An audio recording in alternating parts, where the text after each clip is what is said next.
So it was November 1st, and I was finishing a run. I got a notification on my watch just as I was passing my driveway, and it came up on my watch as the results are in. I had a little bit left of my run to finish, and I took everything in me to just keep going. And until I got home, I walked in the door and I checked my phone. I read through the imaging results, and what we saw was that there was a tumor in my mom's bladder.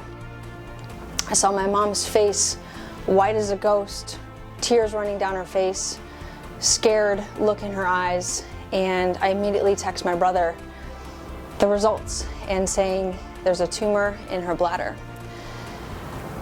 I can't begin to tell you the fear and the worry and the uncertainty that started to flood my mind. Thankfully, we have been teaching about cancer for the last 16 years, and I have learned so much over that time that even in the fog of what the heck is going on, we were able to stand firm on our foundation that we've built over the years.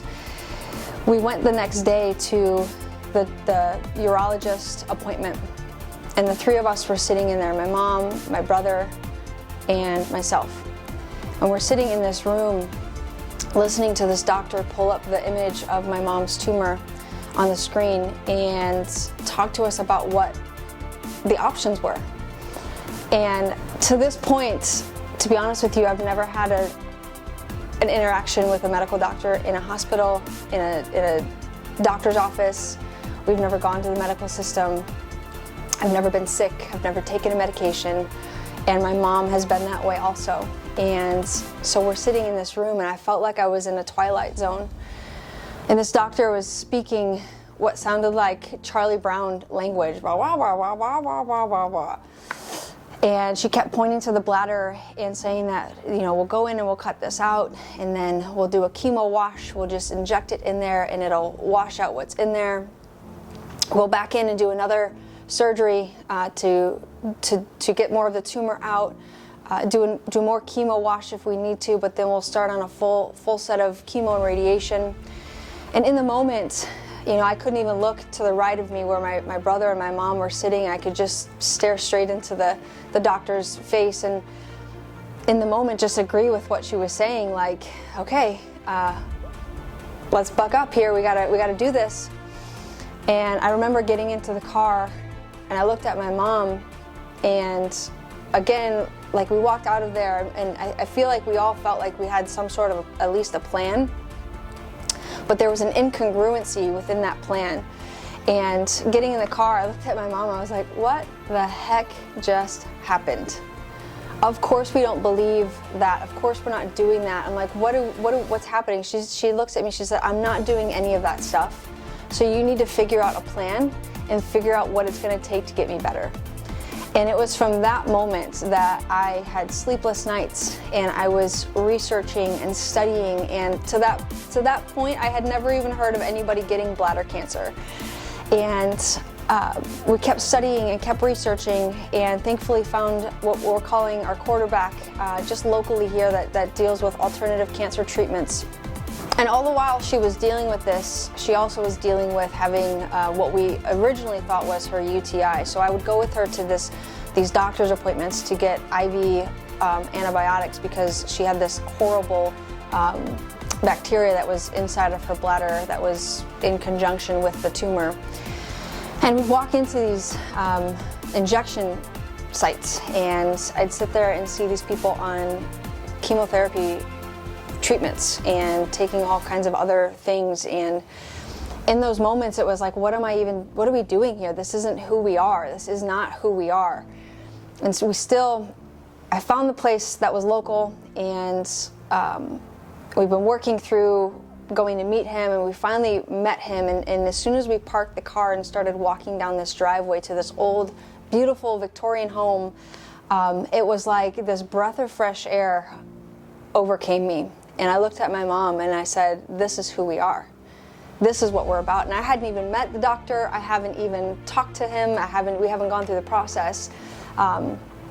And at that point, my mom was so disoriented. I had to fill out the paperwork for her, help her through the process of doing the paperwork intake and doing the exam process. And then we finally got on the phone with the doctor the following Thursday, where he laid out for myself and my mom and Dr. James the plan, and also showed us that her body wasn't, the tumor wasn't just the problem, that she had pre-diabetes that she was experiencing, that she had inflammation all through her body, that she was experiencing liver damage that we didn't have any idea about.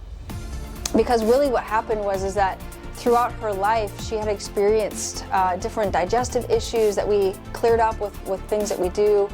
She had experienced inflammation and rashes and just other health challenges that she had been experiencing that we cleared up with different supplements and nutrition. But we got comfortable, and that comfort had led us to disease. And so I think my biggest message when it comes to coming to the battle ready is that even if you think that you're good to go, even if you think that it's not going to happen to you, I promise you that if you talked to us a year and a half ago, that never in our wildest dreams would we have ever thought that my brother and I would be sitting in a room with our mother talking about our treatment alternatives and treatment options to healing my mom's bladder cancer. And so if you think it's not going to be you, I'm sorry, but it still can be you, unless you're doing something drastically different. And health happens when you become uncomfortable. And so this last year has been extremely uncomfortable for us. My mom's life has turned into her experiencing a full-time job of healing cancer. And some of those days have been the hardest things for me to see. Sleepless nights, pain, excruciating pain that nobody ever wants to see a loved one go through. Watching your mom cry herself to sleep because she's in such bad pain. Knowing that what we're doing is the right thing and we have to stay on the course, but also saying, what else are we missing? Dr. James says, and I say this a lot, the best way to not have to deal with cancer is to never get it in the first place. And so what we want to just impart onto you is that you can beat cancer without ever getting a diagnosis. And if you do have cancer, you can beat it without having to go through chemo and radiation. There's other options. And I know that that's hard to hear because we have grown up in a space of, if you get cancer, you get chemo, or you get radiation, or you get both. Diet and exercise, mindset, mind over matter. I believe that the mindset is the biggest component of all of it. Because there's a person inside of my mom that has been reawakened, that she is not a victim of cancer. She understands that there's things that she did through her life that has developed this cancer in her body. But she's also not ready to go anywhere. She's going to fight tooth and nail until the end, until God calls her home. And we're praying that that's 30, 40, 50 years from now, but we're going to keep on just pressing on to what we know is truth. And so what does it look like for my mom on a daily basis? She wakes up at 5 or 5:30 every single morning, and immediately she starts with a heating pad on her belly that's an infrared heating pad. Immediately she goes, there's this concoction of stuff that she puts onto her belly as well, with different herbs and spices and liquids and oils. Holds that there. She reads the Bible, she prays, she meditates, and then she goes into our healing room. And in that healing room, we have a red light, and she sits on that for 20 minutes. We have a vibration traction, just like we have here in our office. She sits on that for 5 minutes at a time. She has a rebounder that she goes onto and bounces 5 minutes every hour that she's awake. We also have a Peloton and an elliptical that she's been working out on 15 to 20 minutes every single day.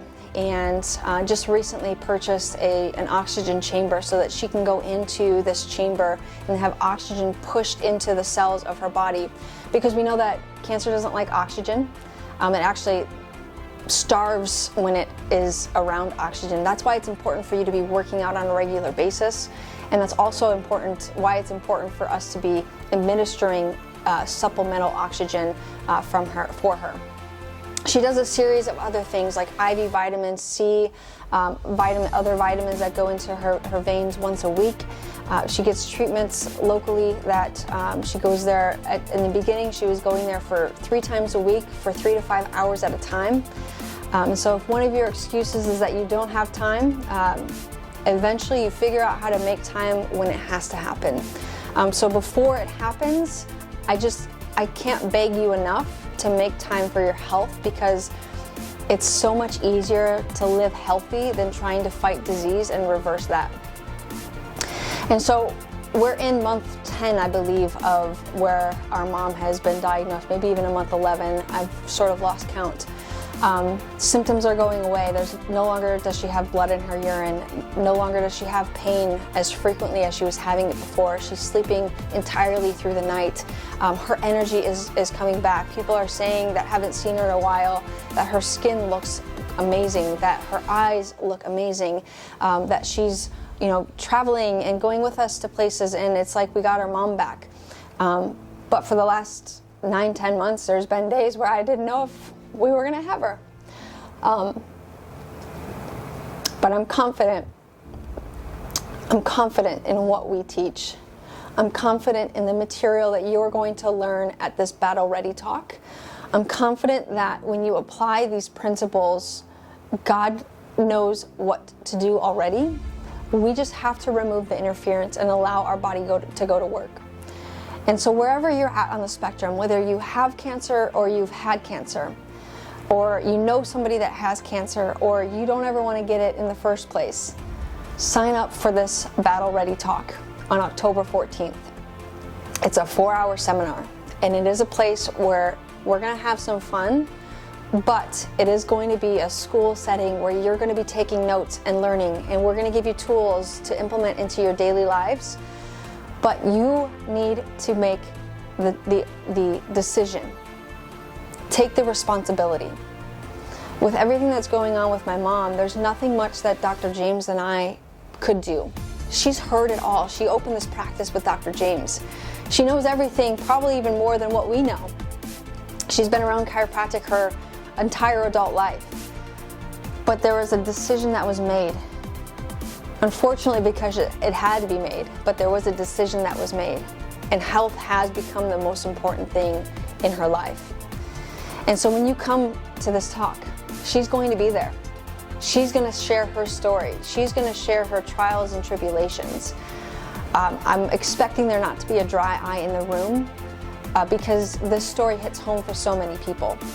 And so I just want to invite you one last time to get yourself signed up, but then also think about who you know that needs to hear this information. Who do you love? Who needs to understand that there's an alternative way to heal from cancer, that it doesn't involve chemo and radiation? And I'm not knocking you if you've done that before. We also know that if you are doing chemo or radiation, that in combination, there was just a study that was published, in combination with good diet and good exercise, that actually helps the chemo and radiation work better.